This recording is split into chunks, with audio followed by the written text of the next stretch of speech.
All right, we are now live on air with Dr. Robert Morse. Thank you so much for coming, man. We look forward to your talk today. Yeah, thanks. Thanks. Oh, hello, everyone. Deep pleasure to come to you today. You know, it's always good to see these summits and all these different areas of health springing up here. You know, when I first got into fruitarianism, I was only 21 years old. And that was in the early 70s, 70, 71.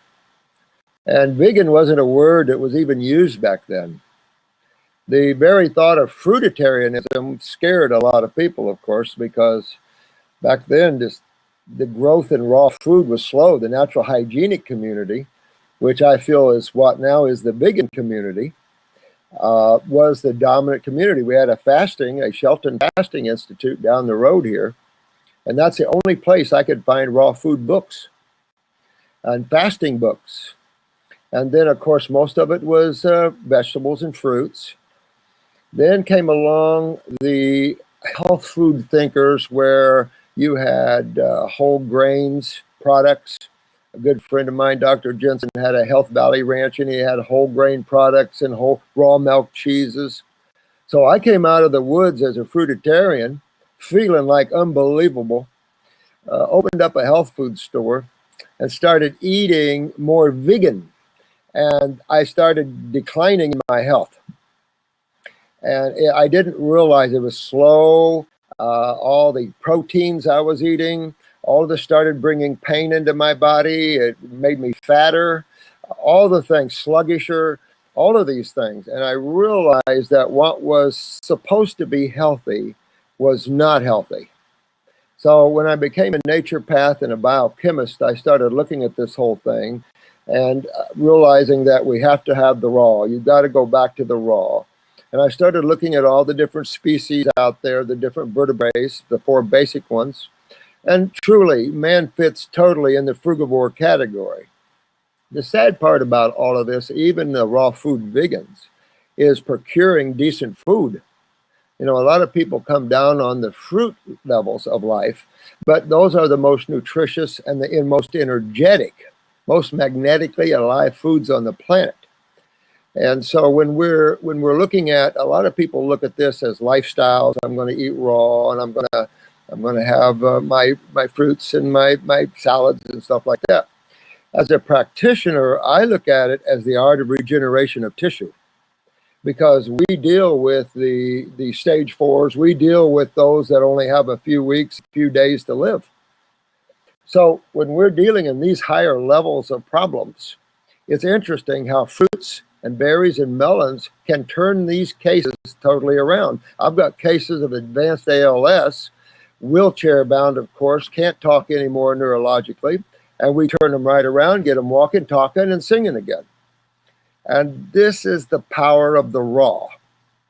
In my opinion, vegan is a stepping stone to fruitarianism, and then a little fruitarianism is great for deeper tissue detoxification and the regeneration of genetic memories of the cells. And then you can balance out a little bit, because to try to maintain a high level of fruitarianism, and I will say even a high level of all raw, is very difficult. It's very difficult because Homo sapiens originated as islanders and, of course, migrated into northern climates. So the bulk of our clients are northern climates. And this is a problem when you're trying to do raw and you're trying to do your fruits and the berries and things in a cold climate.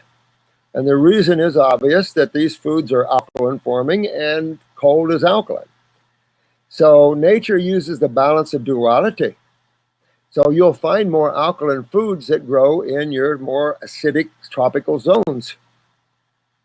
But in the search for the miraculous of God and for the search of wellness of the human physical body, one must move to a raw food program.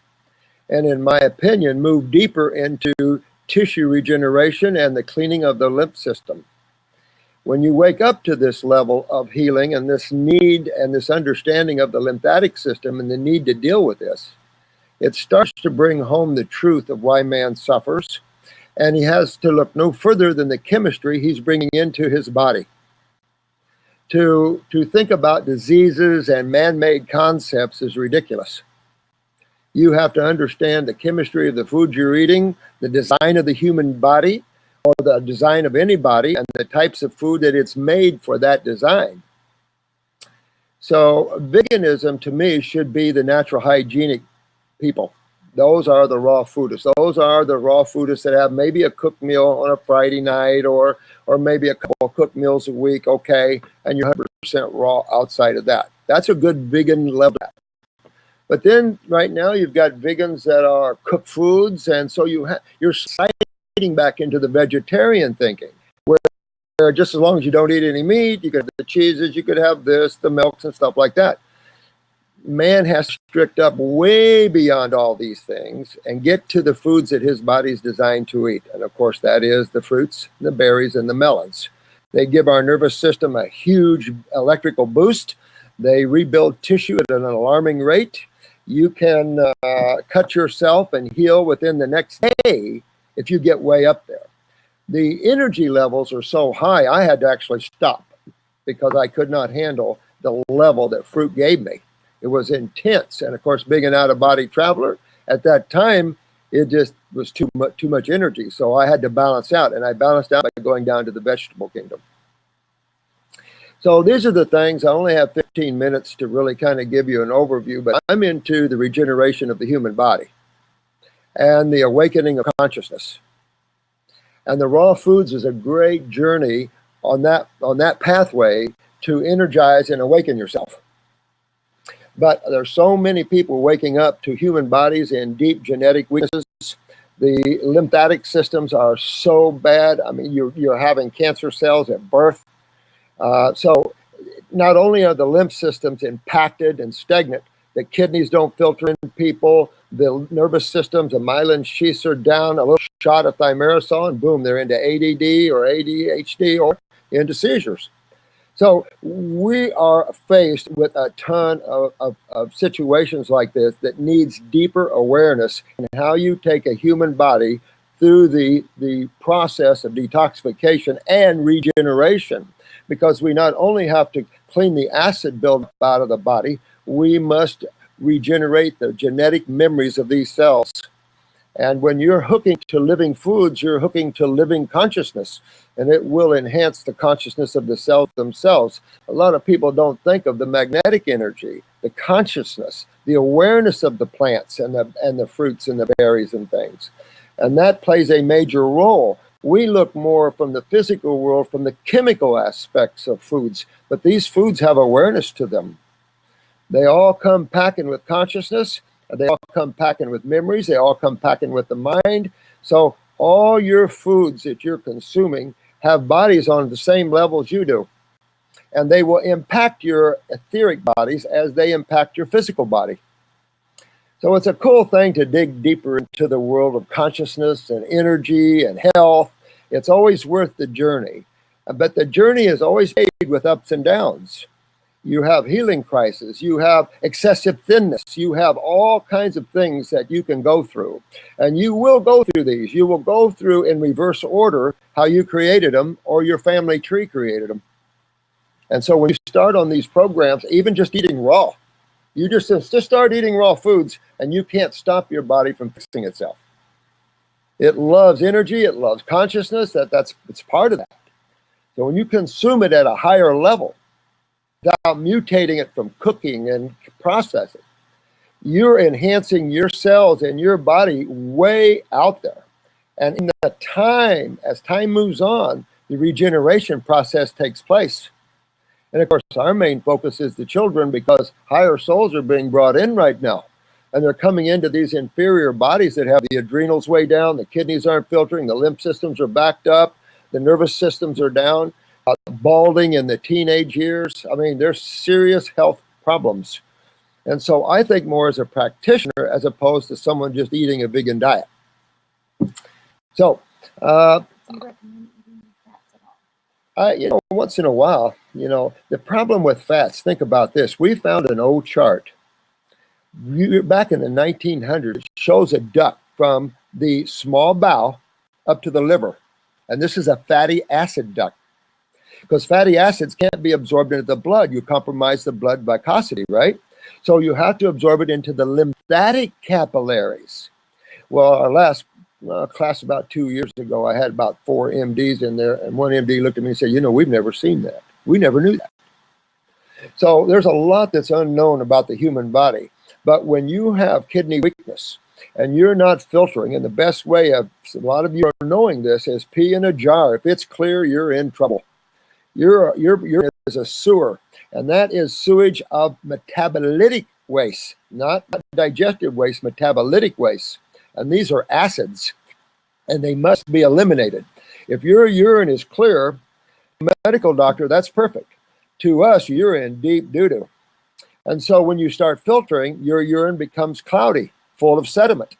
Matter of fact, they just killed a client of ours in the hospital because his urine had sediment in it, and they were giving him tons of antibiotics, so they thought he had an infection. So you have to smarten up and be really awake in today's world to maneuver yourself through these ups and downs of the wellness of the human body. And so I'm definitely in favor of lipids, but you get fatty acids in most every food. The problem we're seeing is malabsorption and the inability to utilize these fatty acids. That's more the problem.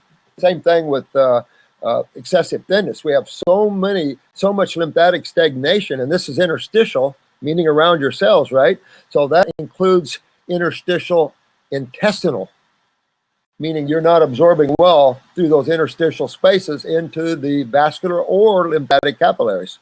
And that is a big problem. So when you're going to fix this, you have to hydrate, astringe, and get your kidneys filtering. And it just takes a while. In that process, you can even get thinner. And you can pile the lipids on, but they're only antacids. If you look at your lymphatic system, that is your lipid-based system. That is a cholesterol-based system. And so it has to be. When you think of the corrosiveness of acids and the fact that most interstitial cellular wastes are 3 pH, and you know that you couldn't pee 3 pH or you'd be peeing on your knees.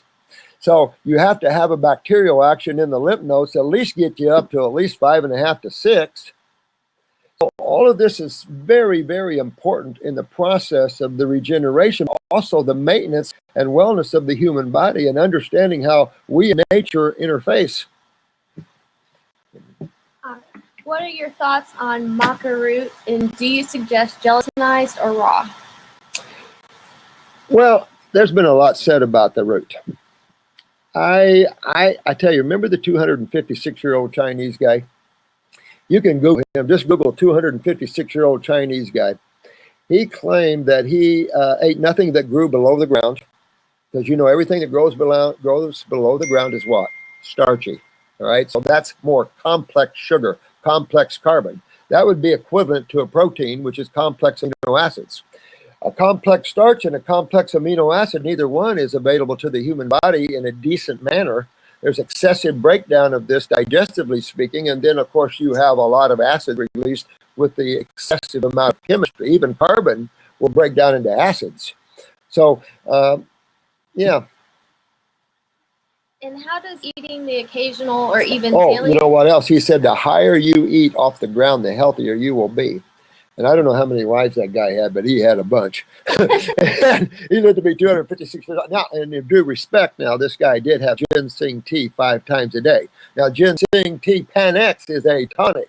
And we use it for advanced cases like MS and Lou Gehrig's and things like this when you want to tone and strengthen the cells of the human body. Okay. All right.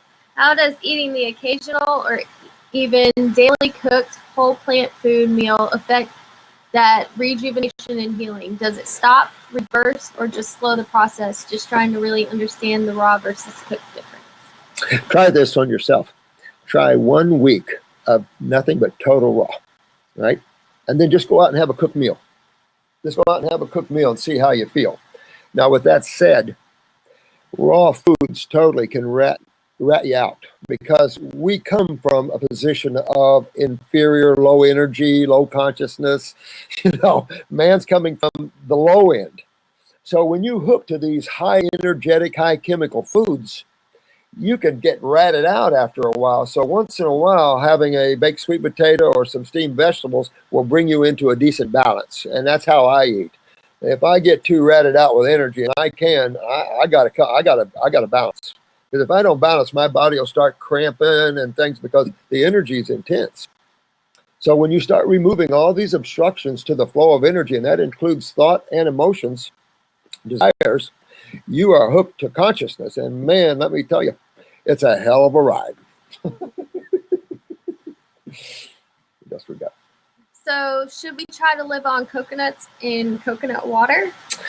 What was his name that did that on the Castaways? Matter of fact, we've been playing with our latest baby food. We've been mixing with coconut water, but it does move the bowels. It does move the bowels.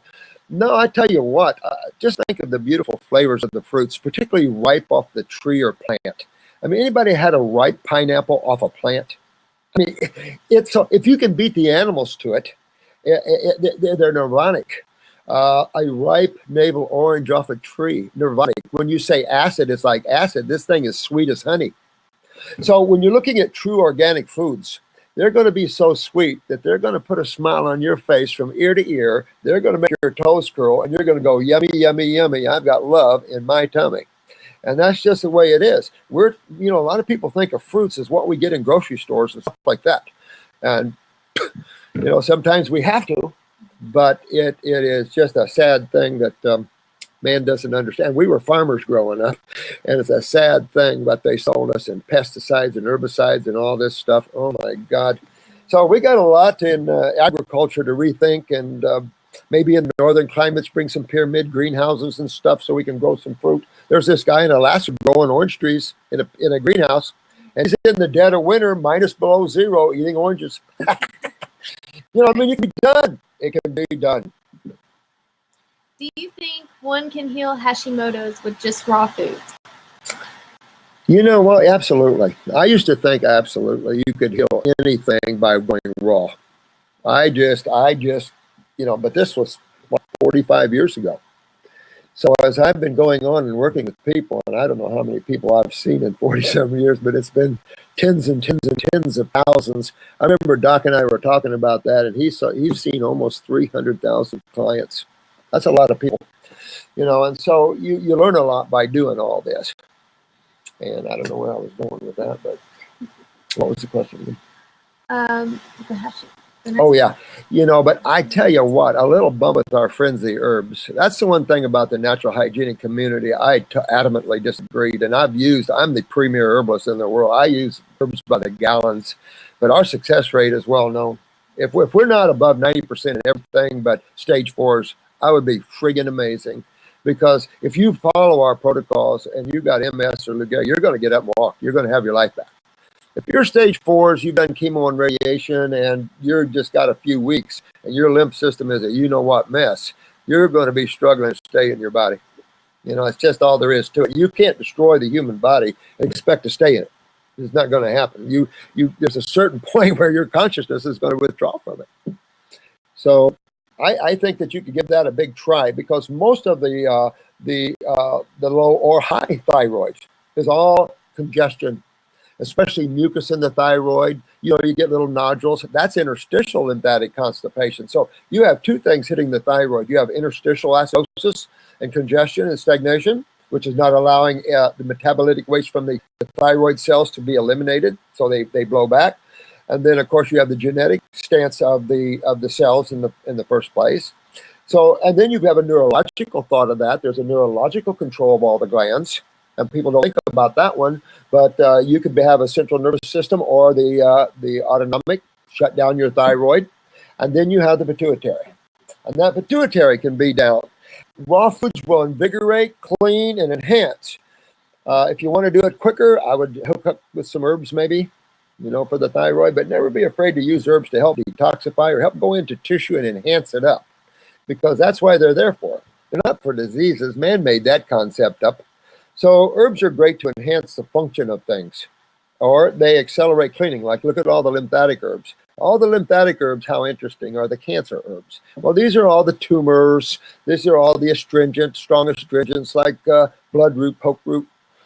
So these are the herbs you don't use all the time, but when you're going after tumors or a stagnant lymph system, it's either your life and happiness or a life of pain, tumors, and death and stuff like that. So herbs are great in that way, but you don't have to live on it. So try the raw first, go down as far as you can, get your head to detox. If you have to, dry fast, remember that, a little dry fasting there, get the kidneys to filter again. All pee in a jar and take a look at it. Because if it's clear, you guys are in trouble. And look at your adrenal glands. Check your blood pressure, both 120/60, both sides. Anything lower than 120 these are adrenals. The top number is your adrenal glands. If you're running below 120, you're low. If you're around 100, you're really low. Some of you guys, younger guys, the gals, are around 90 and 80. Well, there's no energy to have enthusiasm for life when you're at 80 and 90. These are neurotransmitters, and you don't have the energy. Well, then everything else goes. The kidneys go down, the ovaries, the prostate, everything starts going down with you. The skin goes down, and look at all the psoriasis and eczema and all of that problem. So, I just transitioned to vegan and want to eventually make the switch to raw. Even now with cooked foods, I find that I'm hungry all the time, and the only foods that keep me full for a while are rice, oatmeal, and pasta. If I transition to raw, will I just have to accept that I'll have to eat every hour? no, and that's a good question too. Look at the things you have to have, and tell me what kind of food that is. There's one word, that's my dear one, and it's fungus. You get the fungal out. It's not you that's craving; it's your fungus. So going like a parasite M or an antifungal, not a pharmaceutical antifungal, even Lamisil in the chain of antifungals have fatal events tied to them. Jesus criminy. But the herbal side doesn't. So you could get an antifungal and stay on it for a while, but move your lymph system. So many people come in here with yellow toenails and fingernails full of fungus, right? You've got to move your lymph system. You can't just do a kill with just herbs. Your lymph system is your sewer system. That's where you breed. That's where you ferment and putrefy. And this is where you're going to have your microbes. And justly, rightly so. You can't kill them, and nor do you want to. That's a medical doctor stupidity. So I think I would deworm myself and defungal myself, my dear one, and I think you'll find that craving. Because when I got my fungus out, I didn't crave that anymore. Bread, stuff like that, no more. But before, I got to have the cheese and all this kind of stuff. And that's all fungal food. So if you get that out of your body, I think you'll find you'll be happier with that, and that you'll register. Now, there's another point to this. If you're malabsorbed, now when you have a lot of fungus in your body, generally you can count on an adrenal gland weakness. You're having sugar metabolism problems, you're having too much starch, and therefore you're going to invite community into your body, because that is the community that ferments carbon. Breaks down carbon. You got the microbes for different things. You got bacteria for iron and steel. You got bacteria for fruits and veggies. You got bacteria for dead animal meat. You got bacteria for everything. So the same thing with fungus and all the other microbials in the world. And they're helping us process. And during that process, we get vitamins out of this. The problem is overgrowth. And so you have to detoxify this fungus out of you, but your lymph system is key. Fix your adrenal glands so you metabolize sugars properly, and get yourself balanced out, and you'll be better that way, to be honest with you. What was the name of the man who said the thing about eating food high from the ground? That was the 256-year-old man. We had more information about him, but he said the higher off the ground you eat, the healthier you will be. And that is suggestive of a fruitarian lifestyle. Looking at him, he was a rather thin man. I pictured him as an obese man. I've got a picture of him on the wall here that was in Dr. Jensen's office. And his real picture and this picture don't look the same, but this is him in an older picture. A younger picture, he looked thin and quite healthy. So I don't know. It'd be interesting to research that out. But a tonic, that's these tonics. And on a raw food diet and using some tonics, holy crap. But do you want to stay on this rock forever? I mean, that's the point. I mean, you should pass 100 years on this rock easy. That should be a given. The human body, anybody died before they're 100, you know, they're like unhealthy. And that just, they get you. But there's so many more beautiful places to be. This planet's going through its cycles, and it's still got a lot to go yet. So I talk a lot on our YouTube, you know, about getting your power back and getting your awareness back and getting control of this, because people are so manipulated at this level. It's frightening. And a lot of people's belief systems here are so conditioned that the average person doesn't believe anything that's true anymore. They don't even understand what truth is anymore. So you've got to be on guard of who's conditioning your mind. Mm-hmm. What are your recommendations for healing hypothyroid issues for someone who is currently on thyroid medication? Should they take iodine supplements and wean off the meds slowly? Good, excellent question. Absolutely no on the iodine. Potassium iodine and all these isolates of iodine are toxic to you. You can take kelp or something like that if you want to spawn a little more iodine, if you can handle the kelp. So what you can do is get 150 milligram granular of thyroid, right? If you're on, say, Synthroid or even Armor or even levothyroxine, you can start with this 150. You won't want to go higher than that. And you can take this 150 milligram granular thyroid, which is just raw thyroid tissue, right? And you can take one in the morning and one in the evening. At the same time, I personally would titrate. I would go every other day with my Armor or with my Synthroid or whatever. And I would work with that. If you notice a little tachycardia, a little excitement, cut off on your synthetic T3 or T4, whichever you're on.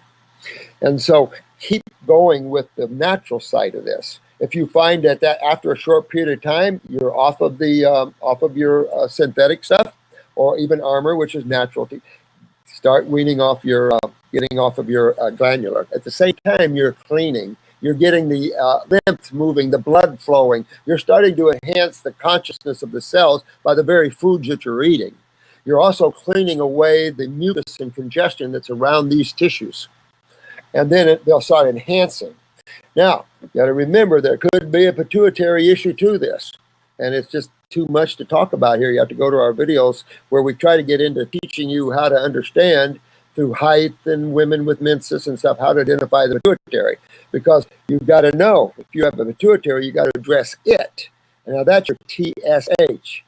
So you have to kind of look at, make sure it's not a pituitary problem sitting down on a thyroid problem. And that's where your eyes have the secrets to tell you which it is.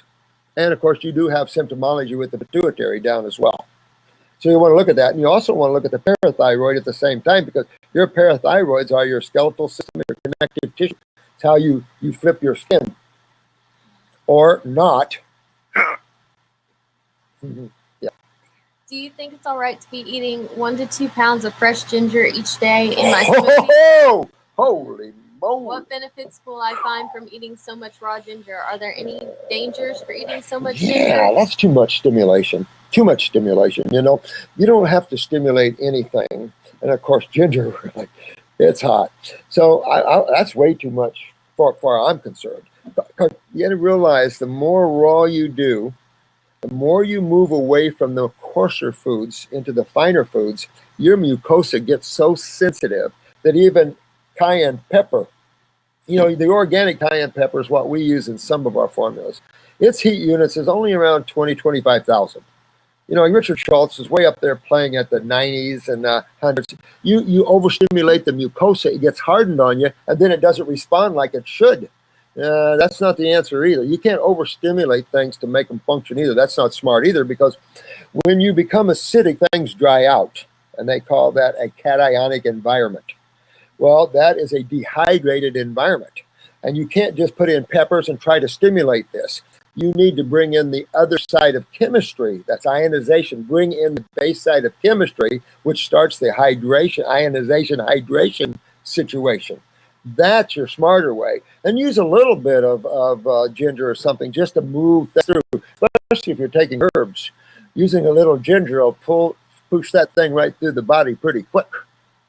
But I wouldn't overdo it myself. I'll be honest with you. I'm an herbalist, been an herbalist for all my life, really, but I'm also cautionary about some things. But I wouldn't overdo those things. You know, keep it simple, keep your life simple, and don't get too tied up in the health of it, unless it's your passion. If you're one that has a lot of major genetic weaknesses, make this your passion. But if you get lost too much in it, then you get narcissistic in it. See, and then you start judging others and things like this, and you don't want to do that. I did that. I didn't realize I was doing that. I was so excited. I found life. I found the fountain of youth, and no one cared. But you know what? That's okay. And that's true what you're going to find too, you guys, when you start talking to your friends. Sometimes they're just going to go, oh, yeah, right. Yep. But that's okay. You know, Johnny Appleseed, drop a little bit of things, turn around and walk off. One day it'll sprout in them, you know. Is metabolic damage caused by long-term calorie restriction real? Is what? Is metabolic damage caused by long-term calorie restriction real? No, heck no. Heck no. Matter of fact, the latest research is showing the less calories, the better. And we're always on the cutting edge of research. We are always looking at science here as much as we can. Let's talk about metabolic damage. If you're using that word, so if we're going to use that word metabolic damage, let's look at what damages, okay? Because you only have two sides of chemistry. So it's a no-brainer. You have two sides of chemistry. Now, at each end of this chemistry, you're at a 0 pH, and they actually have found negative pHs out there. I don't know how. They supposedly have found negative 60-some pH, which nothing can hold it. So I don't know how I don't know. I don't know where they come up with that.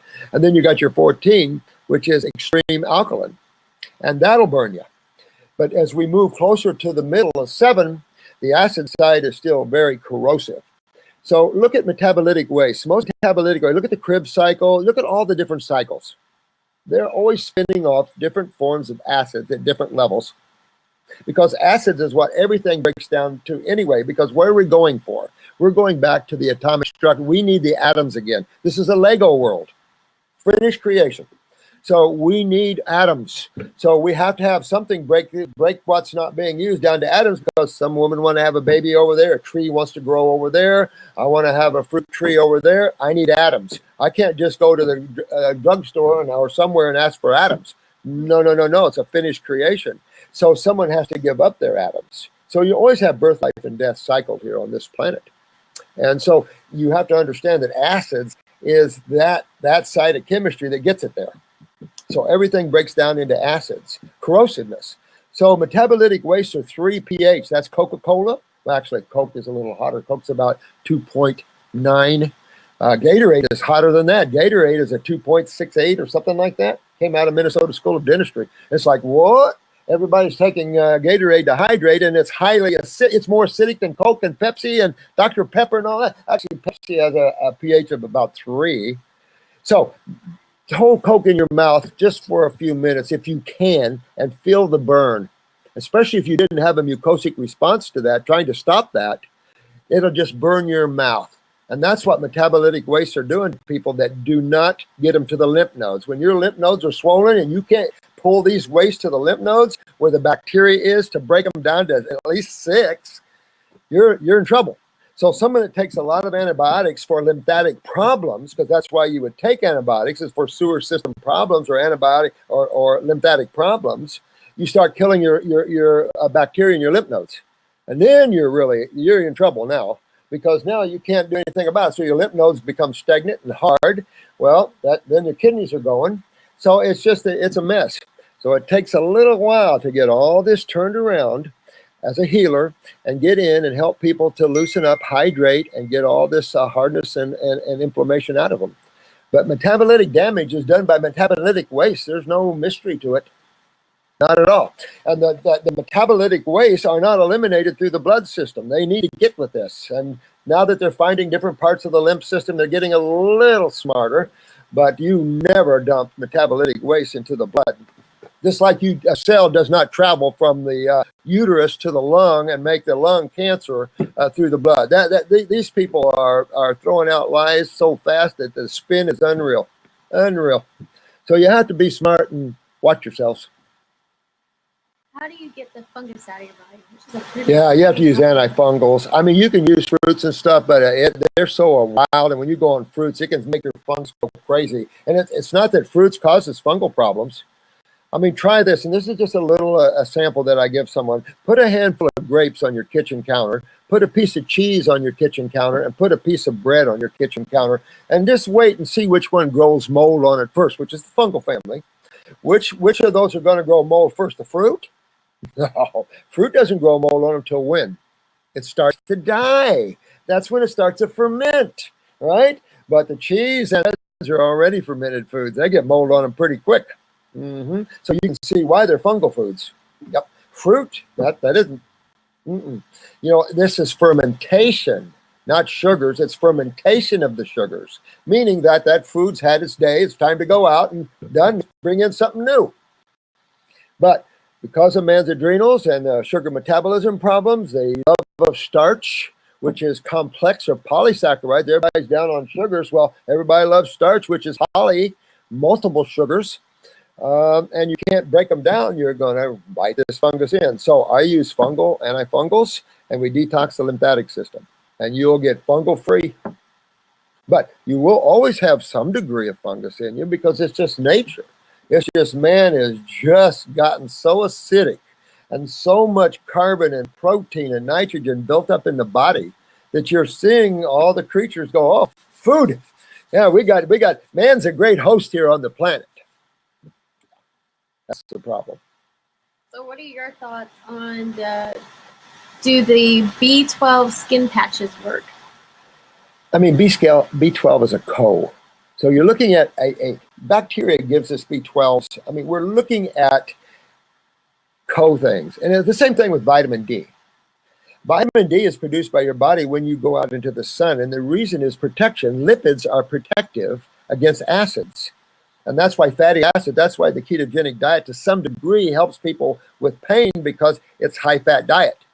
But the problem with that is ketoacidosis. And that is, that's all acidosis. So you can't play that game either. So it's very difficult, the game you play, to get well. You know? And what are you, are there vegan, is there a vegan version of the raw thyroid? Well, when you think of the foods that's good for the glands, it'll pull you to the berries. I mean, this has been well established through hundreds of years of naturopathy and the use of looking at foods and chemistry and how they relate. And they used to say the berries and the fruits resemble the organs and glands that they fix. But if you look at most of the berries, you look at saw palmetto berry, you always heard good for the prostate. Well, that's a thyroid berry as well. So saw palmetto berry is excellent for the thyroid. A lot of people take Irish moss for the iodine, stuff like that for that. But think about causative factors. Think about addressing causative factors. All right, my thyroid is going down. Now, it can be down from genetic weakness of a cell. When a cell comes into this world, it's going, oh, what's my job? I'm not sure what it is I'm here to do. You know, this is what genetic memories. There are memories in cells. So when you start seeing something going down, that means you're doing something to make this happen. What could affect tissue and make it underperform? Well, one big word is called mucus. You ever get mucus up in here and you can't hardly smell or breathe or talk right? Same thing. The same mucus fills up here, fills up in the esophagus, the voice box, the thyroids, the parathyroids, the esophagus, the bronchial trunks. You get full of mucus. And of course, guess what you see when you detoxify? Remember Arnold Ehret's mucus diet healing system. So the first thing you see when you detoxify, mucus. But the clear, that's just the recent stuff. You get into the deeper, you're going to get into the yellow, which is subacute. That's okay. Then you get into the green and the brown. Now you're into the chronic mucus. Then you get into the black mucus. That is the degenerative areas of the body. So when you get a mucus building up all around these tissues, it's like putting something over your face and you can't breathe. It suppresses your ability to function. Just like you get mucus around the olfactories, you can't smell anymore. So it is getting this mucus out of the body, but and understanding why it's there. What were you eating to create a mucosic response? And that is foreign chemistry. Chemistry the body does not want. And we can call it a food. Like when you eat a piece of dead cow, you could call it a food, but it's not a human food. You know, and it's the same thing with vegetables. They're okay, but they're not a Homo sapien food. They are a herbivore food. And herbivores have grinders. They grind, because if you don't grind that cellulose, when I'm going after a neurological condition, I can't do anything with vegetables. I have to have the fruits and the berries and the melons vibrationally and every other way. Because think about this, when you're trying to get well and you have no energy and you want energy, why are you eating foods that take an excessive amount of digestive energy to break them down? Vegetables require excessive digestive energy to break them down. Look at the herbivores. They grind, they have multiple stomachs, their GI tract is 30 times the length of their spine. I mean, there's major differences to handle this amount of roughage. The human does not have that. The human does very well electrically and always with fruits, berries, and melons. And by the way, some of the top chemical professors have said that the fruits are the most nutritious on the planet, particularly the blueberries and the banana, which is interesting. And what are your thoughts on oil pulling? It seems like it's very popular. It is very popular at the moment, you know, but I was thinking oils, they're not astringent. If you want to pull in your mouth, get something like our Hill tea, or get white oak bark, that's an astringent, or get a big mouth of lemon, that's an astringent. I'll give you an example. Let's say your shower door was full of mineral deposits, right? And you wanted to clean it off, but you couldn't see through it anymore, right? So you're going to get some green drinks, all right, some greens, or what were they asking about? You could get lemon. So let's say, what was it? What was it they were asking me? About the oil. Yeah, the oil. Okay, so say you take an oil. Let's get some olive oil. So now we've got some olive oil, we've got some green juice, and we've got some lemon juice. Which one of those three do you think is going to clean your shower door? Exactly, the lemon juice. Absolutely, very astringent. So that's what we're talking about. If you want to pull, you want to astringe. And so you want to get the astringents. See, we're trying to do both of these things. Hydrate and astringe. Because when you dehydrate, that's an acid experience. And acids dehydrate, everything starts locking together and becoming bonded. You can't break that loose just with lipids. You've got to hydrate and astringe, so you need your electrolytes. Lipids are great for antacids. I've always said lipids are like big mamas. The mamas are the alkaline side of chemistry. They come and sit down on the acids, the men. The basic electrolytes, you'll burn them all day long. When you're highly acidic and you have a stagnant lymph system, you can go through the raw quite a bit before you really get a good move. So the herbs really help to just turn those extra things on. You know? How does T3 hurt you? It doesn't hurt you. It weakens the thyroid. Dr. Jensen thought that, of course, he went to Armour, which is T4, and he thought that that would be natural. It's natural thyroxine. Should be good. You can't take a hormone or a steroid or a neurotransmitter as far as that's concerned, or digestive enzymes as far as that's concerned. You can't take anything, insulin. You can't take anything that's a hormone or a steroid, or your cells quit making it. Pure and simple. So by taking it, your symptom might alleviate temporarily, but you're weakening your thyroid behind it. So in time, your dosage will have to go up because your thyroid's getting weaker. It doesn't fix it. Dr. Jensen thought it'd fix it. So him and his wife went on Armour for years, and when he came to me, they were both in major trouble, thyroid-wise, because you can't do that. You have to enhance the cells to perform. You want to make the thyroid perform on its own. You don't want to do the work for it. That's like doing the work for your kids and then just giving them the money. You can't do that, and you're going to make that thyroid work. Well, you got to go back and say, well, then what suppresses it? Well, cellular memories are the first thing you're going to look at is genetic memories. So to understand that, we don't have the time here. You have to come to our classes where we get into how creation is put together, and you'll understand how cells get their memories and how they function and how all this is put together. And it gives you a great insight to creation and what you're playing with and where you're playing. Is an endurance sport like running or biking necessary for good health, or is it enough if I only do exercises to build up muscles? Oh yeah, you know, I mean, when you're clean and you're raw, you don't need to exercise. I mean, you're going to be walking and things like this all the time. That's perfect exercise. But we have a lot of athletes, and I'm telling you, if you're a runner, oh, let me tell you, you get your body cleaned out and you get all on fruits, berries, and melons, and you will not stop running out of tiredness. You will stop running out of boredness. I'm going to tell you, I have guys that I've taken way up there, and I'm telling you, you can't catch them. And they can't stop. They don't get tired. They don't get fatigued. And that's cool, because when you look at that, obstructions, and it's just like resistance to the flow of currents or electricity. You know, when you have an obstruction to the flow of a current, that creates disharmony or dis-ease, right? So this is all about obstructions, even in the thyroid. So we remove the obstructions to the flow of energy. Now, the flow of energy is blood, nerve, and lymph. These are three main energy flows of the human body. And never forget the nerve flow. Because if I shut off the nerve flow to a tissue, you don't function. Here's a good example. There was a university in Canada that found that there is neurological type 1s. Well, then I just had a case where a lady went under 4 surgeries for her knee. 4 surgeries, she came out as type 1 diabetic, and she quit menstruating. And they couldn't figure out why. I said, it's easy to figure out why. Propofol, neurotoxic. Shut down her autonomic to her beta cells, excuse me, and to her ovaries. And of course, we got it back. That wasn't difficult, but we went after that nervous system. And so you can never forget the nervous system, and that's because the adrenals and this tied back to the cerebellum, and that's down in so many people. If you're 0 to 40, you got to think lymphatic, you got to think kidneys, you got to think adrenal glands, GI tract, all these things like this.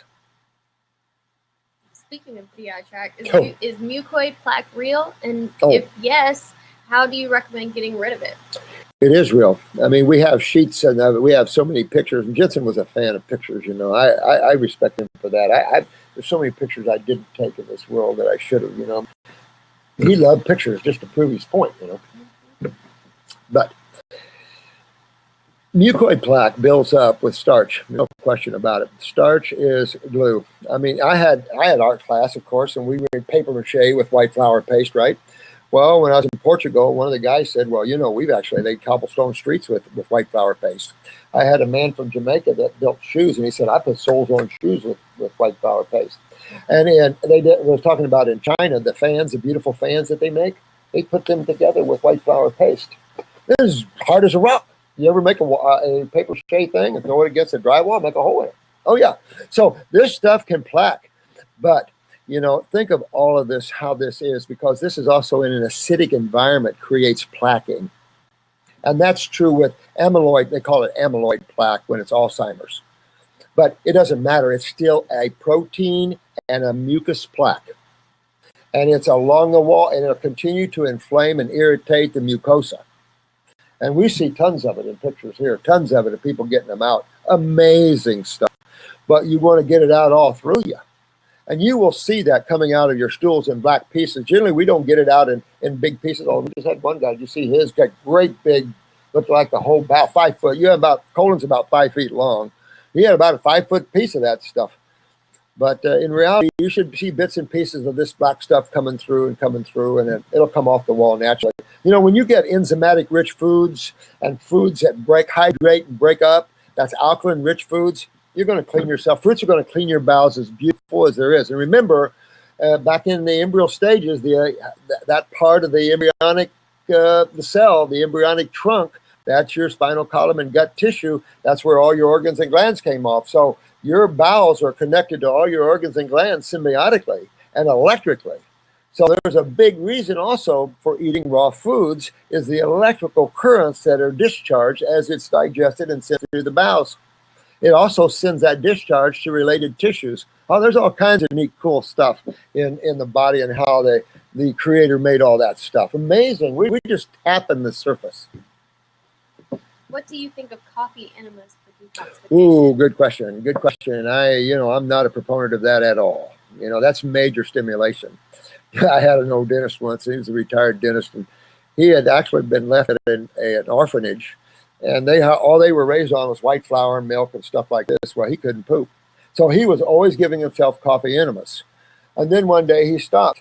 So he came into my office and he's telling me this story, and I said, "Hey, you don't have to tell me. I know your problem. Can't poop, can you?" He said, "No, I can't go at all." See, stimulation isn't how you get rid of tumors and things like this. I've never agreed with their philosophy with that. It overstimulates the liver, it overstimulates the body. Coffee's a stimulant, big time, and acidic. So I disagree with that totally. We cure so much, you guys can't believe that. And it's just that we don't use stimulants like this. I want cellular dynamic energy. I don't want to stimulate a cell. Hey, get yourself going. No, go, baby, go. And that's what we're looking for, is cell power. And how you get it is clean that cell and enhance its memory banks. And you can do that because the very food you're consuming has consciousness. Amazing stuff when you really dig into this. Fun stuff too, Can you talk about plant-based diet for someone who has, I'm not sure how to pronounce this. Oh, wow. Oh, wow. That's a hell of a word right there. Muscular dystrophy. SHD, or someone who has cancer or going through treatment. Can you talk about some key food juice to include? Man, we have all of that. We have all of that. And I tell you, I only use fruits, berries, and melons. I don't mess with vegetables. Not in regeneration. For balance, maybe. And if you're heavy chemicaled up, you have a lot of dyes, you've had a lot of tattoos, and do a little recreational stuff, you could get yourself in a lot of neurotoxicities. Then I do some green drinks, parsley, dandelion, green, stuff like that. But they're specific for tissue too. So I'm not only giving chlorophyll rich, I'm also going to get the herbal type that will go to the adrenal glands, go to the kidneys. There's a reason for using different vegetables if you're going to use green drinks. But you want to, with muscular dystrophy, with all of these things, these are all acid involvements. There's only two sides of chemistry. These are not alkaline problems. These are acidic problems, no matter what function or part of the body it affects. And you could cure them all the same way. The joke is really on them, because your body is just like everybody else's body. All our bodies are the same, except the males and the females are a little different, right? But outside of that, your cells, everybody functions the same. You have a lymph, you have a blood, you have a bunch of cells of two fluids that take care of them. When you're acidic, you're going to lose muscle, you're going to lose bone, you're going to lose everything. Everything. And eyes, everything. Hair, everything. So how you get it back is you restore the health of the body. Well, what's healthy? What foods are healthy? What foods are not healthy? And that brings you into understanding chemistry, the type of body you have, the fact that the blood is a base dominant fluid, but blood is only 20% of interstitial fluid. Remember that. Interstitial fluid is the fluid that flows around the cells, are 80% lymph. So that lymph is a huge deal. It's not only your immune system, it's your sewer system, it's your lipid carrier system, it's your synovial fluids in your knees, your eye fluids, it's your protection. It's a huge thing. Huge thing. How does the body repopulate a well-balanced microbiome via raw veganism, fruitarianism, without the use of supplemental probiotics? All these things, guys, are sales pitches. I was a custom home builder for years on the side because hard to make a living back in the 70s. People, to find raw food books was a trip. You couldn't find raw food books anywhere except at the natural hygienic fasting clinics. So it was tough. So what was the question there? About probiotics. Oh yeah, probiotics. You know what? I built built a lot of new homes, put in septic systems, new septic systems, and I never seeded any of them. It only takes a few days. You'll smell it a little bit. It only takes a few days, and then the proper bacteria seed. And the proper bacteria seeds, depending on your diet. Everything you eat can change flora. So, we're getting to Lactobacillus bifidus for a while. That's your dairy. So no one's doing dairy things we talk against. So we don't mess with the bacteria. You can't keep them out. And for all you that deal with H. pylori and stuff like that, remember, we've become culturing mediums. And a culturing medium is a medium from which you culture these little fellas. Clean your culturing medium and you'll be good. Or as one book said, the terrain in the human body. Clean your terrain. You know, most of us are so full of acids and proteins and stuff like that, that it's just a revolving door in and out of us. You know, the human smells and stinks and pulls in microbes, flies, you know, that sort of thing. Once you get your body cleaned up, it's a whole different experience. It's a whole different experience. Mm-hmm. So you don't have to take supplements. You know, this whole idea of buying supplements, I hate to refer herbs as supplements because you should be able to go out in the field and pick them. And I recommend that. But I can't, in a clinical setting, dealing in thousands of people at any given time, I can't go out and pick them. And neither can you. So this is why we have to do it in this sort of manner. But if you can go out and wildcraft and pick them, that's the way to do, because that's living herbs. See, we don't process or cook our herbs, but they still go through some distillation for tinctures, and we dry so we can grind and encapsulate. So you might have some little loss there. If you can go out and pick them raw, I mean, that's the way to do it. But powerful. It's powerful stuff you're dealing with here. When you start, you know, working with the raw and the living, you're dealing in power and energy now. Everybody likes to cook and kill and process. Well, I mean, no animal does that in the world. Nobody does that in the world. You can't. Nature supplies the food we eat. Man, it just feels like he's separate. That's a narcissism that man's got. Thinks he's separate than nature, and it's just not true. It's not true. Yeah. How can I gain 30 pounds of weight eating just raw foods? I weigh 130 pounds. I want to be 160 pounds. Should I eat more greens for the amino acids to help build muscle, or just more calories from things like bananas, avocados, and dates? I go to the gym and lift heavy almost every day and get lots of rest in between. Thanks. Well, what I would do is take a picture of my eyes, and we show you on the videos how to identify malabsorption. Make sure you're not malabsorbed, because there's a malabsorption ring that develops in your pupil, and it's right around the outside of the pupil, and it's a darker brown ring. You will also see your small and large intestinal wall in your eye, because it'll be a thicker, either have white or orange if it's sulfur, or heavy brown around that wall. That's malabsorption. The bigger the malabsorption, the thicker the ring, the more the malabsorption. Let's face it, and be truthful with yourself. You're not going to put on good muscle if you're malabsorbed. I don't care what you think. It's just not going to happen. We deal with this every friggin' day. And we also the people that are on fruit that get excessively thin and they're bitching, you know, but then they turn around and they don't have cancer anymore. They go, oh, okay. And weight starts coming back on. They start filling out. Because like I've said, when your car goes into the body shop for rebuilding, don't expect it to look pretty for a while. You know, you're going to be detoxifying. You're going to lose weight. You're going to see things come and go on the skin. You could have tumors, boils pop out. I mean, you know, you could have all kinds of things. Got to wrap it up. Oh, we're getting to know the thing to wrap it up. But fix malabsorption first if you have that. Now, you're going to get thin when you do it, but you're going after the lymph system. Remember what you're going after. Fix that, and you'll see on a fruit diet, the muscle. Look at the orangutans. The babies can rip humans apart, and they're exclusively frugivores. So don't sell yourself out with that. But if you want to build up, we have Mr. Olympia. We have a lot of bodybuilders. Definitely use your green drinks. A lot of amino acids there. You can do that to build up. Save your kidneys. Don't do the protein. Save your kidneys, because RA and all this stuff is not fun. Not fun. Love you guys. Thanks so much for tuning in to us, and really appreciate this, and the guys that are putting on this summit, because the more we can get out there and teach people about the living and lift their awareness up and change this globe a little bit and change the consciousness a little bit. It's a little down, don't you think? So with good love, see you all. Thanks, guys.